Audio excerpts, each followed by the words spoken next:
Let every person be subject to the governing authorities, for there is no authority except from God. Now this.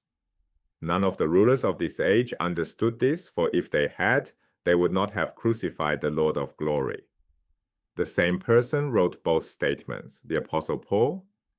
One endorses Roman authority as divine. The other condemns the rulers who killed Jesus. This tension reveals something fundamental about early Christianity. To understand this contradiction, we need each passage on its own terms. I'll start with Romans 13.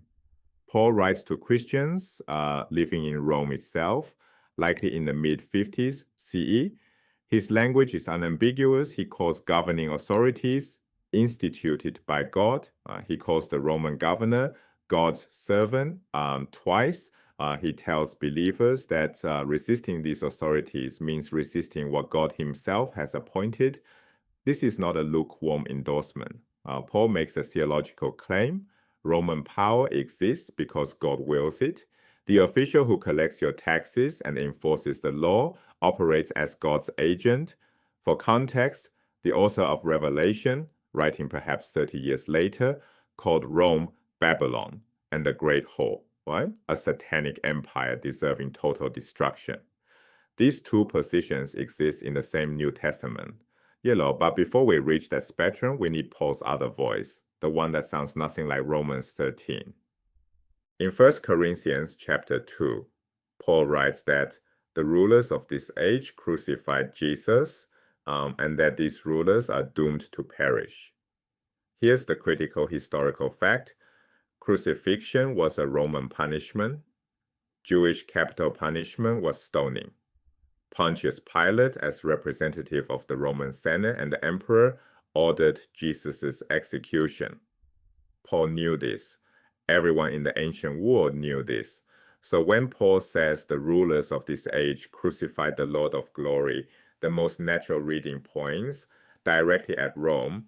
And when he adds those rulers are doomed to destruction, he appears to pronounce judgment on the empire. But the reading depends entirely on one Greek word. The word is archōn. In Greek, it means a ruler, and it's the hinge of this entire debate. In Paul's world, archon carried two distinct meanings. It could refer to a human political ruler, a governor, a king, an emperor. It could also refer to a superhuman power, an angel, a demon, a cosmic force controlling nations from behind the scenes. This double meaning isn't something modern scholars invented. Ancient writers used the word both ways. When Paul writes that the archons of this age crucified Jesus, he left a genuine ambiguity, and scholars have split into three camps trying to resolve it. Camp 1 reads archon as human rulers. Paul blames Rome directly. Despite Romans 13, he viewed worldly powers as evil and destined for destruction. Under this reading, Romans 13 becomes strategic compliance, telling Christians in the imperial capital to keep their heads down, not a genuine endorsement of imperial authority. Camp 2 reads archon as demonic powers, superhuman satanic forces operating behind the scenes. This interpretation has strong biblical precedent. In the book of Daniel chapter 10, an angel tells Daniel he was delayed by the prince of Persia. This prince is not the human king of Persia.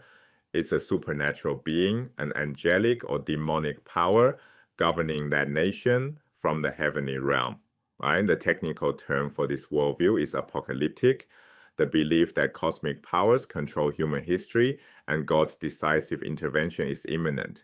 So under Camp 2, Paul isn't criticizing Rome at all. He's describing a cosmic drama invisible to human eyes. Camp 3 combines both readings. The Romans crucified Jesus.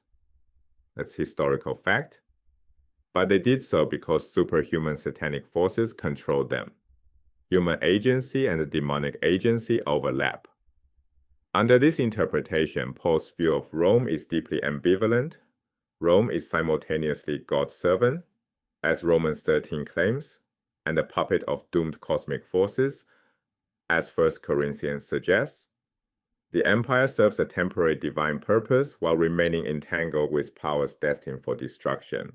This debate is not resolved. Serious scholars hold each position, and the Greek text genuinely supports all three readings. Paul isn't the only early Christian writer sending mixed signals about Rome. The author of Luke and Acts creates a recurring pattern. Pilate declares Jesus innocent 3 separate times, then hands him over to crucifixion under mob pressure. In Acts 18, the governor Gallio dismisses charges against Paul, then allows a mob to beat a synagogue leader without intervening.